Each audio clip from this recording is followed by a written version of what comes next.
Mix, it's very important. इसको हम 4P formula कहते हैं। P means product, P means promotion, P means price, P means place. जब भी एक मार्केटिंग मैनेजर है उसके दिमाग में ये 4P फार्मूला अगर पूरी तरह से सेट है तो वो अपनी मार्केट को बहुत अच्छी तरह से सेट करता है और अपने प्रोडक्ट को चरम सीमा पर ले जाता है। तो इसके अंदर हमें कोई भी प्रोडक्ट मार्केट में बेचना है तो उसकी प्राइस, उसका प्रोडक्ट की क्वालिटी, उसको डिस्ट्रीब्यूशन करने का प्लेस, प्राइस मिक्स में हमारा आता है कि हम हर वर्ग के लोगों को ध्यान में रखें। अमीर से अमीर लोगों के लिए भी चीज़ बनाएं, महंगी से महंगी, और मीडियोकर व्यक्ति के लिए भी चीज़ बनाएं और लोअर श्रेणी के लिए भी।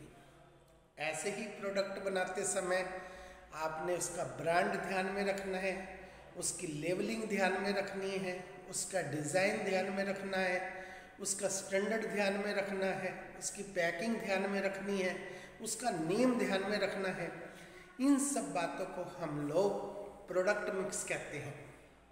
तो आज हम इसका पहला पॉइंट करेंगे, प्रोडक्ट मिक्स।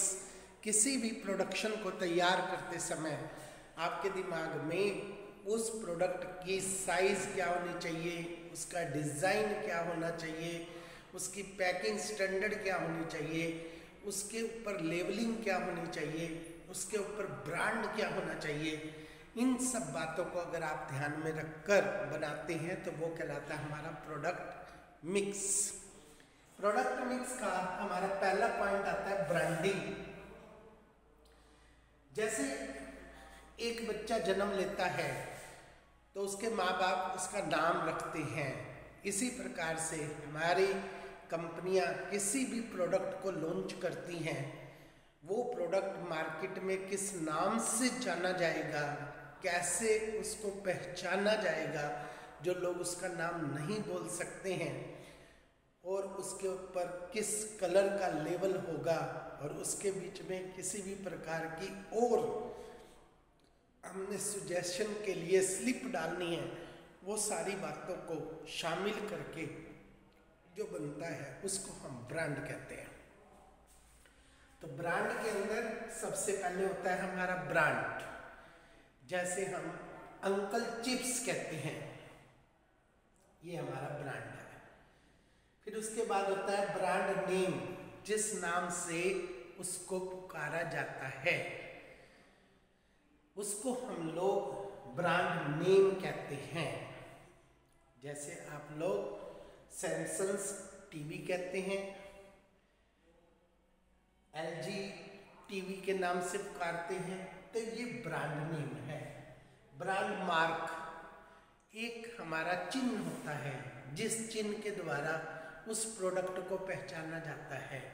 जैसे हमारा निरमा वॉशिंग पाउडर है, निरमा वॉशिंग पाउडर के ऊपर एक छोटी सी गुड़िया का चित्र लगा होता है, तो जैसे ही लोग उस चित्र को देखते हैं तो उनके दिमाग में एकदम फिट हो जाता है कि ये ओरिजिनल निरमा वॉशिंग पाउडर है। ऐसे ही हमारा एयर इंडिया है, उनकी अपनी लोगो है, उसके द्वारा आप पहचान सकते हैं। हमारा ST पब्लिक स्कूल है, उसका अलग हमारा मार्क है, उसके द्वारा आप एकदम से पहचान जाते हैं कि ये ST पब्लिक स्कूल का चिन्ह है। ऐसे ही अपने अपने हर एक प्रोडक्ट के अपने चिन्ह होते हैं, जिनके कारण आप उनको पहचानते हैं कि इट्स द ओरिजिनल और it's the duplicate. Trademark act. अब आप अपने ट्रेड नेम को, ट्रेडमार्क को, चिन्ह को हमारे जो ऑथराइज्ड एक्ट 1990 के अनुसार, 1999 के अनुसार अगर आप इसको रजिस्टर्ड करवा लेते हैं तो उस ट्रेडमार्क को, उस नाम को कोई दूसरी कंपनी नहीं छाप सकती है। You are only the authorized manufacturer। अगर आप के अलावा कोई बनाता है और उस पर वो नाम लिखता है या वो चिन्ह बनाता है तो वो इल्लीगल है। तो आप ऐसा करते हैं तो आपका बन जाएगा वो ट्रेडमार्क। इसके लिए इस एक्ट के अनुसार आपको कुछ पेमेंट सरकार को देनी पड़ती है। इसके बाद अगली बात हम ब्रांड की करते हैं बच्चों। तो ब्रांड के लिए हमारे पास qualities of the good name, आपके ब्रांड में क्या क्या विशेषता होनी चाहिए। सिंपल एंड शॉर्ट, आपका जो ब्रांड है वो बहुत ही सिंपल होना चाहिए, शॉर्ट होना चाहिए, जिसे हर एक व्यक्ति आराम से बुला सके। उसका नाम बहुत इजी होना चाहिए, जिसे एकदम से छोटा बच्चा हो, बुजुर्ग व्यक्ति हो या अनपढ़ व्यक्ति हो, वो उसको बुला सके। जैसे हमारा डालडा घी होता है, लक्स साबुन होता है, ब्रिटानिया बिस्किट होता है, तो बिनाका टूथपेस्ट है, इनको बुलाने में किसी भी प्रकार का किसी भी कस्टमर को कोई दिक्कत नहीं आती। इजी प्रोनाउंसिएशन, तो आपके नाम को बुलाने में कोई भी दिक्कत ना आए, इसलिए ऐसा नाम रखते हैं। जैसे बाटा शू कंपनी है, बाटा को बुलाने में कोई दिक्कत नहीं है ना। ऐसे ही हमारे बिस्कुट होते हैं 50-50, उसको बुलाने में कोई दिक्कत नहीं होती। ऐसे ही हमारे कोल्ड ड्रिंक्स होते हैं 777। तो ऐसे नाम होने चाहिए जो सबको अच्छे भी लगे और आसानी से बोले भी जाए। एक सुजेस्टिव, आपका ब्रांड ऐसा होना चाहिए जिसके नाम में ही कुछ ना कुछ सुजेशन हो। जैसे हमारी एक गोली आती है, उस गोली के ऊपर लिखा होता है हाजमोला।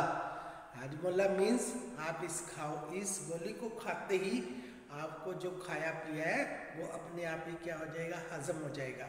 तो आपने हजम करने की सुजेशन अपने ब्रांड के अंदर दे दी, ब्रांड नेम के अंदर दे दी। इसी तरह से आपका नाम एक यूनिक होना चाहिए, जो दूसरी कंपनियां प्रोडक्ट बनाती हैं उनसे हटकर होना चाहिए, जिसको एक अलग से नाम दिखाई दे और हर एक कस्टमर बहुत सारे प्रोडक्ट में से एकदम से उसे पहचान ले। तो वो नाम होना चाहिए। जैसे आपका है टाइड वॉशिंग पाउडर, ये एक अलग सा यूनिक सा नाम है। ऐसे ही आपका सिंथोल साबुन है नहाने का, एक अलग से नाम है। तो ऐसे ऐसे नाम होने चाहिए। इसी तरह से आप लोग ब्रांड बनाते समय ब्रांड के फंक्शंस, मेन फंक्शंस क्या होते हैं। क्रिएटिव प्रोडक्ट डिफरेंशिएशन, हमारा जो ब्रांड है वो दूसरे प्रोडक्ट से हमारे प्रोडक्ट को बिल्कुल अलग करता है, उसकी कैटेगरी को अलग बना देता है, ताकि हम उसको एकदम से हमारा कस्टमर इलेक्ट कर सके। दूसरा, इजी एडवर्टाइजमेंट, अगर हम ब्रांड बनाएंगे तो उस प्रोडक्ट का एडवर्टाइजमेंट करने में हमें कोई दिक्कत नहीं होगी, क्योंकि हम उस नाम से उस प्रोडक्ट को बुलाएंगे, उस चिन्ह को दिखाएंगे लोगों को, तो लोगों के दिमाग में एकदम से बैठ जाएगा ये प्रोडक्ट उस कंपनी का है। इसके बाद आपको प्राइस फिक्स करने में भी, अगर आपने ब्रांड नेम रख रखा है, ट्रेडमार्क ले रखा है, तो कोई दिक्कत नहीं आती है। इंट्रोडक्टिव न्यू प्रोडक्ट्स, अगर आप अपने प्रोडक्ट को, नए प्रोडक्ट को लॉन्च करना चाहते हैं मार्केट के अंदर, उसे पहचानने में भी, उसे इंट्रोड्यूस करवाने में, उसे कस्टमर तक पहुंचाने में कोई दिक्कत नहीं आती है। इसके बाद होता है आप लोगों का सर्टिफाइंग स्टेटस सिंबल। अब कई बार कुछ ऐसे ब्रांड होते हैं, ऐसे प्रोडक्ट होते हैं जो एक रेप्यूटेड कंपनी के होते हैं और वो लोग उनको खरीदते हैं, तो वो ब्रांड को दिखाकर अपने आप को तो सेटिस्फाई करते ही हैं, दूसरे लोगों को भी दिखाते हैं कि हमारे पास उस कंपनी की, एक रेप्यूटेड कंपनी की चीज़ है। जैसे आप लोगों ने शूज पहने हैं, आज लिबर्टी के शूज पहने हैं, तो आप लोग उसको अलग से दिखाना पसंद करते हैं कि हमारे पास एक बढ़िया company, Bata company, liberty company के शूज़ हैं। इसी प्रकार आपके पास फ़ोन है और वो एप्पल का फ़ोन है, तो उसको आप अलग से अपनी जेब में सजा कर लाते हैं ताकि लोगों को लगे कि इस बंदे ने इतना महंगा फ़ोन रख रखा है, तो ये हमारा स्टेटस सिंबल बन जाता है। तो ऐसे हमारे ब्रांड होते हैं, इन ब्रांड को ध्यान में रखते हुए हम अपने प्रोडक्ट को बनाते हैं। That's all.